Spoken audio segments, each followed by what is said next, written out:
Welcome to this week's Cattle Call. I'm Susan Littlefield on the Rural Radio Network. Well, the market took an interesting turn. We're going to say the fact that Friday we had a cattle on feed report, which brought us some surprises. But then let's talk about HPAI, otherwise known as avian influenza, that has now had an effect on the dairy industry, which brings up concerns about, is it going to affect the beef cattle? So some marketing concerns that we're going to start out with first and foremost, and then we'll jump into that cattle on feed report as Brad Kooima joins us. He's with Kooima Kooima Varilek out of Sioux Center, Iowa. And avian influenza, we know, it came out as a goat in Minnesota. And then we said, oh, wait a second. We know what's causing the issues with these Texas dairy cattle, with Oklahoma, with Kansas, and now I think New Mexico was the other state that was mentioned. What's your takeaway? And are we reacting the way we should? And is the markets reacted like you thought they should? That's a loaded question, I know. Yeah, that's an easy one. I Okay. mean, as far as many times as we've done these programs, right? I'm happy to try to address the question because it's important. And I'm sure, I've been asked this uncountable times here the last several days. So this story has, some legs. I would say that here we'd been hearing about some version of it for maybe 10 days or longer.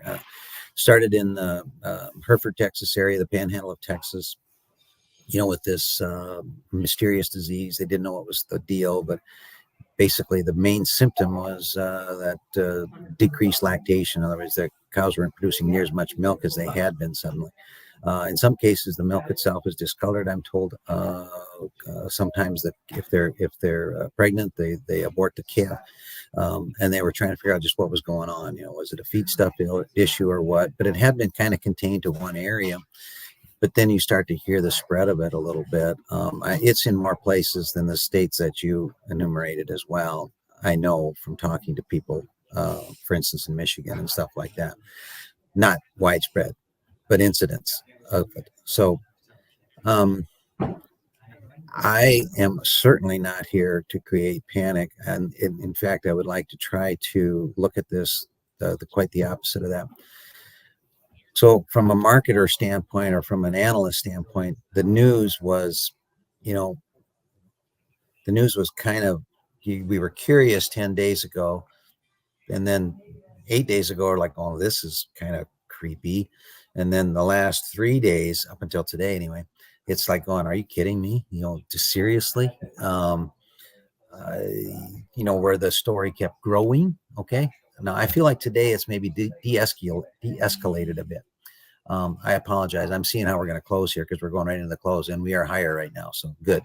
And what I mean by that was, I know you asked me off air yet. Somebody asked you, well, what's this got to do with beef? Well, here's the jump to the conclusion thing. This is why the market, I think, was especially worried yesterday. What if this creates a huge a round of culling of these dairy cows? Because the dairy cows, as long as they're ambulatory, they are able to get slaughtered, again, mostly hamburger, and they'll go in the food chain. So we would have had to, the worry would have been the extreme worry then, Susan, would have been, oh no, we got to assimilate all this extra beef back into the food chain. Well, so that's one worry. Okay.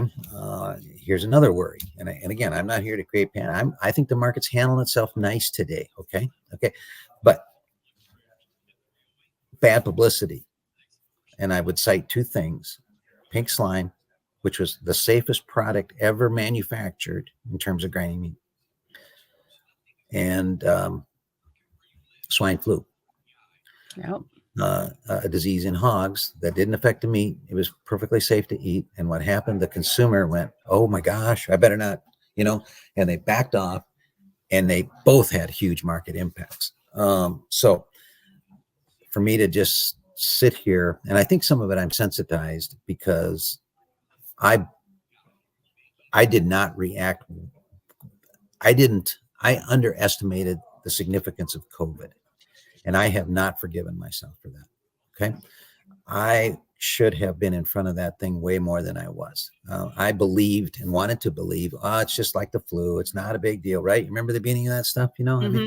I mean, so yeah, I'm probably guilty of maybe going like, well, I better try to, get my head around this. This is difficult stuff. Now,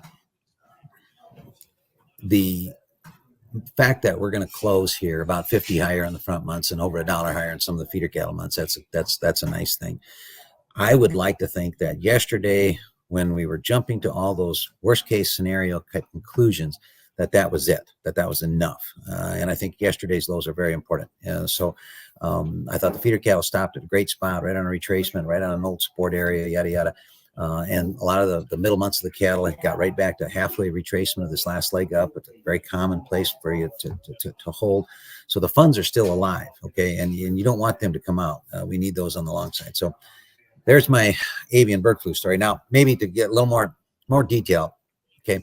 Now, today's news, because I'm sitting here, I'm a smart aleck, right? You know, I'm going like, well, how come these beef cows don't get it?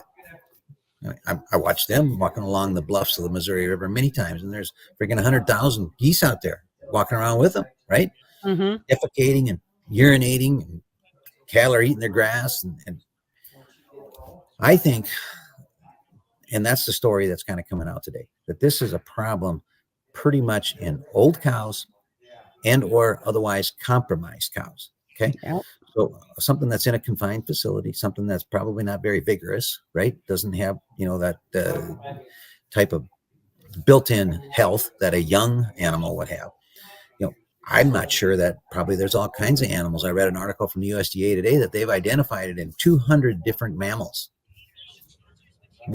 So young, strong, probably no big deal.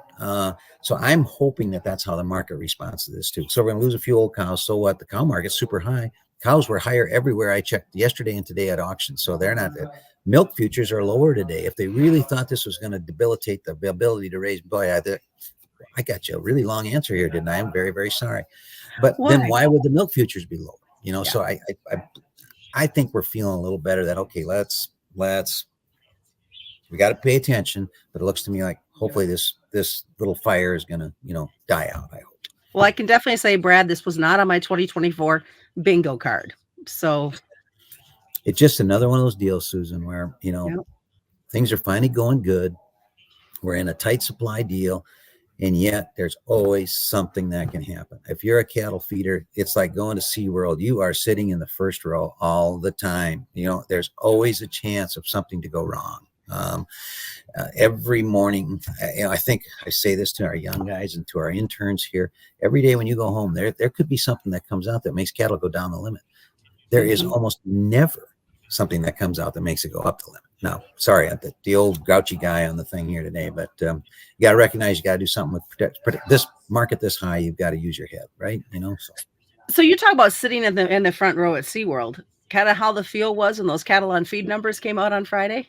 Yeah, you know, we had talked about a big placement number on this report since the report that we had, remember, in February, right? Oh, yeah. The placements are really big in February, you know, and I might even mention on your program, I thought, I hope they guess them big. So at least, you know, and they did 106%. And then it comes in at 110. And your fine state of Nebraska, you led the way. Did you know that, Susan? Yeah, I know. Yeah, up 16% in Nebraska and up 18% in my state, Iowa.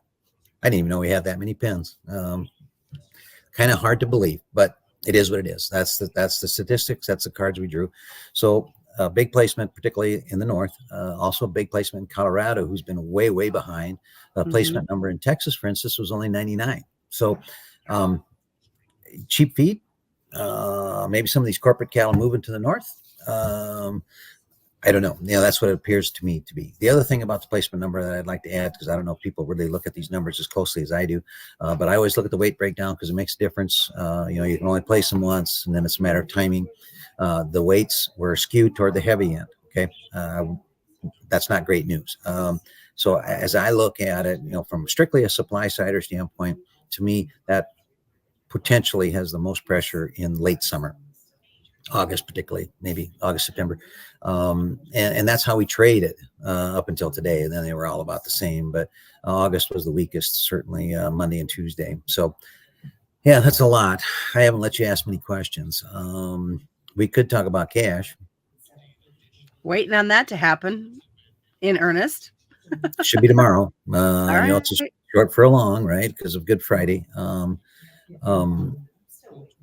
early indications. So in the South, there was some 184 bids yesterday. Might have traded a few poor quality cattle that way.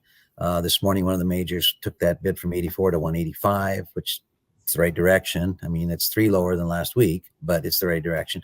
They might have bought a few cattle that way, but most of the guys are past. And so I think there's some hope that we're still going to be just a little bit better than that. Now, so that's going to be lower for the week, I guess, but it's still, when you look at relative to what the futures have done, some of these months have broke $10. That actually should support, the discounted futures market. So people like to say cash is king. One of my best mentor, Charlie McVeigh, used to say, the beginning and end of all markets start in Iowa. And right here in Iowa, things feel like we're pretty current, pretty cleaned up. So I'd like to think that hopefully the cash does, cushion this thing. We're not going to have a break like we did in October, I don't believe. And now we'll go back to, trying to trade a little bit. This is a tough time of year to really rally, though. I mean, this isn't the time of year where you got to don't be crazy here. But we don't need to go down $30, that's for sure. No kidding. Best way for folks to get a hold of you, Brad? Well, hit us up on our website, I guess, kkbtrading.com.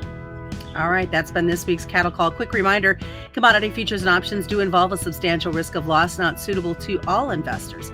And that's the Cattle Call on the Rural Radio Network.